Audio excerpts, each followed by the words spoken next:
If you're pregnant and dealing with that sharp pubic pain every time you get out of bed, roll over, try to put your pants on, get out of a car, getting stabbed in Ladytown, I have designed something for you. It's called the Peggy Pubis 48-hour reset. This 48-hour plan is designed to calm down your pelvis, decrease inflammation, and increase motion that will help you kill this pain that is killing you. It'll get you back to feeling human again. You can download it free at drbrandie.com/48-hour reset. Or just grab the link in the show notes. Hey guys, it's Dr. Brandie Key to the latest episode of Pregnancy Pain Sucks. If you're listening by audio, you will not get to see the beautifulness that's behind me, and that is my sidekick, Beef.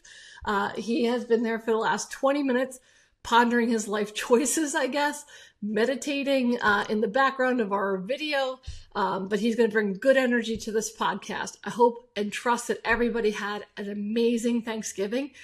For me, it was one of my best yet. I was surrounded by family and friends in my home, which is my sanctuary, and I just had the best restorative weekend.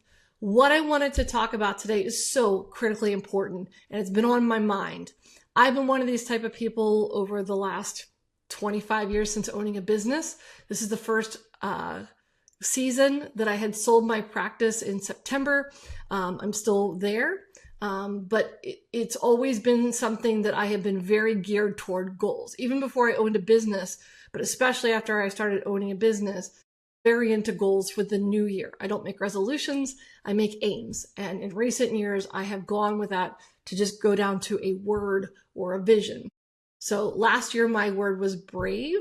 My word this year is sanctuary, and that is creating a sanctuary with the people that I love. My home, everything around it is being a safe place, a peaceful place, and that's the aura, as the Gen Alphas say, that I really want to go with this year.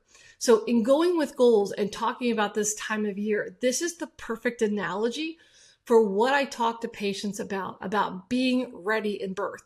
When I speak to chiropractors, how I explain it, because I used to treat professional athletes, professional cheerleaders, D1 athletes, they're getting ready for the season of their life. They're training, they're working hard, because what they're going to end up doing is one of the things that's going to go down in one of their core memories of their best moments that they're proud of or that they weren't ready for.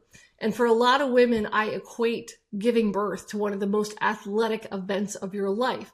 And that ties into a lot of things that people don't think about. I have a very neurodivergent brain. I'm very neurospicy. And that makes me think differently. And from what I've seen, I see things over the last 22 years. And then you can extrapolate to ideas of why things are critically important. What I'm talking about in all this long-windedness is getting ready for that season, even when you don't feel like it. Right now, it's December 2nd. I just came off of Thanksgiving. A lot of food, a lot of great food, a lot of meeting with friends, going out, enjoying myself, hibernating. I'm a Taurus, and a lot of my vibe during the winter is to be like a big giant bear that wants to sleep, eat, and just curl up in front of a fire. That paired with owning a business has always been this push and pull. So I was really diligent about getting my work done this quarter, that I would be done all my major projects by November 30th. And I did that with the help of my team. But now it's time that I'm supposed to kick back and relax. But the natural part of me can't do that because I know what's coming up. The plans that I have for 2026 are insanely awesome, but at the same time, balanced. That's the biggest thing that's different with my life currently, is I'm unwilling to sacrifice myself or hurt myself for any business venture, any venture I have, because if it's truly aligned for me, it's not going to hurt me. Talking about that, and why I'm talking about that on a pregnancy podcast, is this. I find that a lot of women are not ready for the event. That's Daisy, by the way. If you see the video, you just got kicked out of her bed. A lot of women are not ready for that season. They're not ready because in this country, for some reason, women are told to do nothing or given no advice or patted on the head when they've been complaining of pain. And typically the mindset of when you're in pain, you're supposed to rest.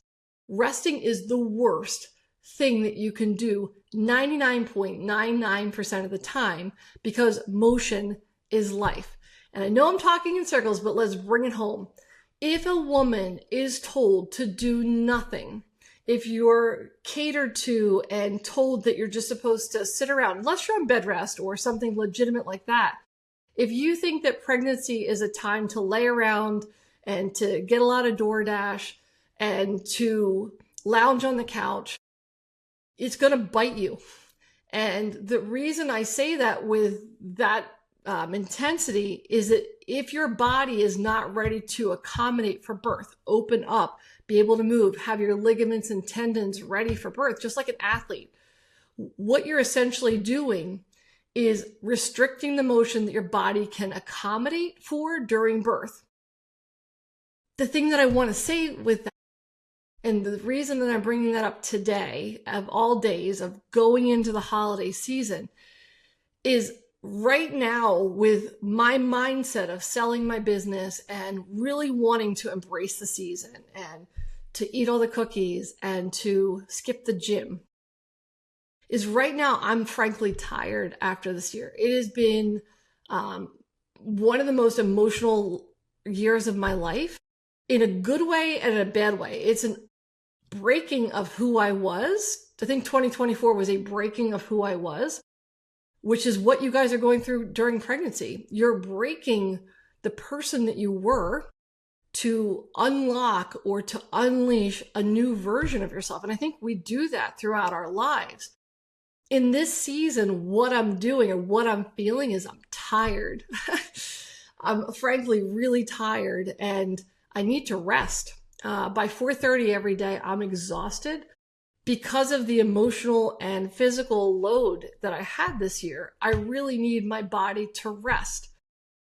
But the problem is, just like I talked about on a recent TikTok, things that feel good aren't always good for you. When I talked about heat, when you put heat on your body, it feels good, but you pay for that, right? In the moment, it feels really good to use heat. You're going to pay for that. If anybody's heard my example that I used to use when I was married, is that putting heat on an acute injury is like saying something about your husband's mom. In the moment, it feels freaking amazing because you're ticked and you want to like say something that just puts it out there. But the problem is you pay later when he doesn't talk to you or is angry with you. So it's sort of like this thing of understanding that things that feel good right now, feeling good for me would be to lay on my couch and to watch TV. And I viscerally remember being pregnant with my first child and experiencing, I was 24, experiencing the most debilitating tiredness of my life. I was sick all day, every day, all trimesters, and still managed to gain 80 pounds. I don't know how I did that. I don't really blame myself for doing that or get upset with myself for doing that. That's what I did. But the feeling of being pregnant was probably 10x the tiredness that I feel now, but I'm still tired. And in my head, I know that if I rest right now, fully rest, let go, become, I think there's like a meme that says fat and sassy. I'm going to eat bread and get fat and sassy. If I do that, I'm not going to be ready for the next quarter. So when we talk about birth, when we talk about getting ready for birth, there's a happy medium of doing things that are good for you, doing things that are good for your body and maintain your body in healthy ways. The importance of that, why medically this is important. I was a part of a panel one time when we were talking about the mortality rates for women in birth and their babies is 38th in the world. For having the technology that we have, it's not proportional. One of the things that we talk about is we have such an incredible sedentary lifestyle in the United States. And if you aren't moving, your body can't just magically open and accommodate and stretch when it's literally sat like a rusty truck in a field. You need to move. So one thing that I use an example when I was talking on that panel was talking about how if your OB tells you, oh, it's just normal, go home and rest. Or they don't even say that. You don't even know what to do. You're like, oh, I don't feel good, so I'm going to rest. I'm gonna honor my body and rest. It's the worst thing that you can do, is to lay around all the time. That would be exactly like if I was treating an Olympic athlete who has the Olympics in 2 months, and I say, hey, you're hurting. What do you expect? You're an Olympic athlete. Go home and rest. And they sat on a couch, and then in 2 months they're expected to go pole vault or javelin or run. It's insane to think that your body would be able to accommodate and to understand why it might hurt, because you're not moving. You're not using your body. And when you don't use your body, it contracts. It doesn't work the way that it should. So what can you do? What should you be doing?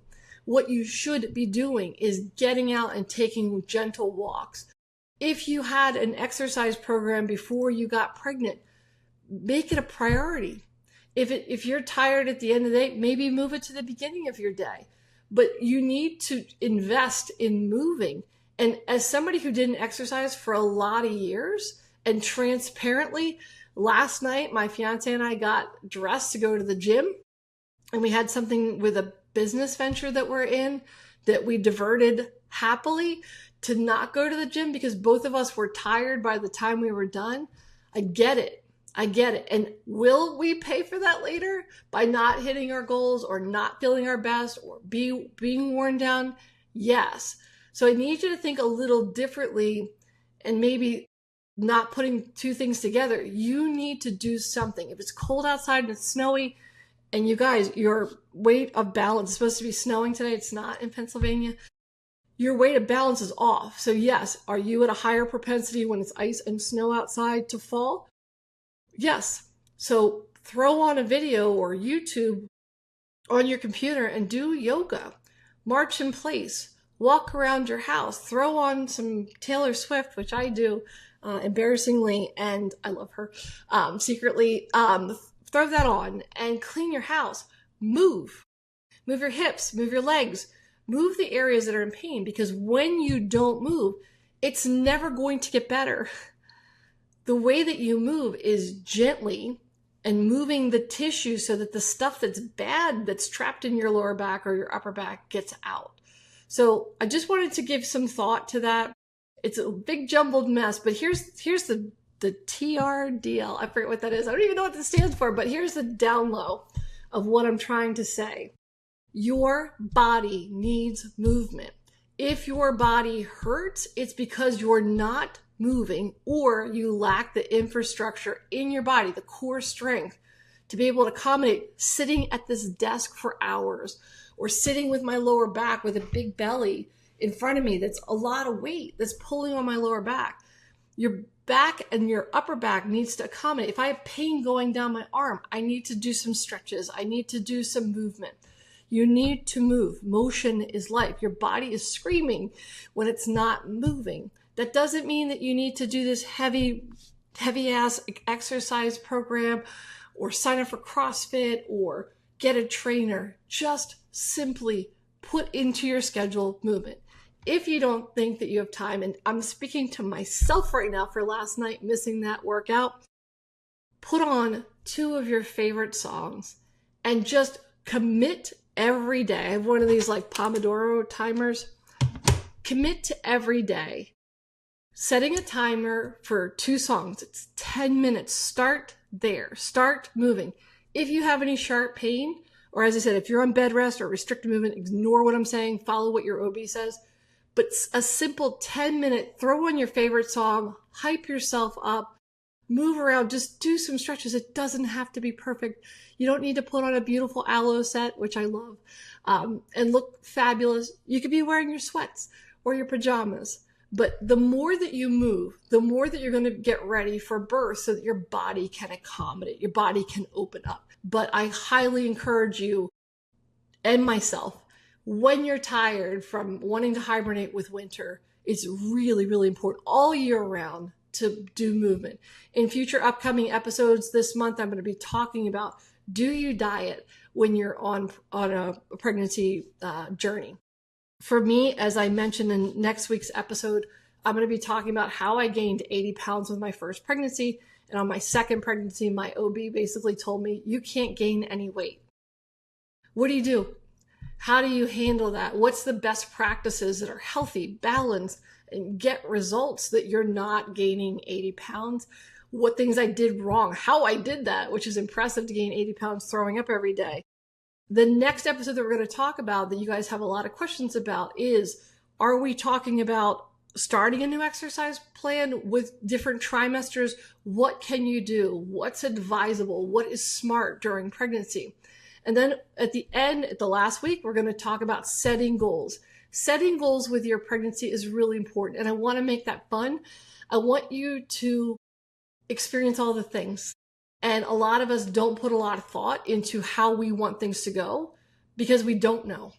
And I'm going to help you, and we're going to help each other do a dream board of how we want 2026 to show up, depending on where you're at with your pregnancy, how you want your birth to go, how you want your pregnancy to go, the things that you want to experience so that you get to tag that.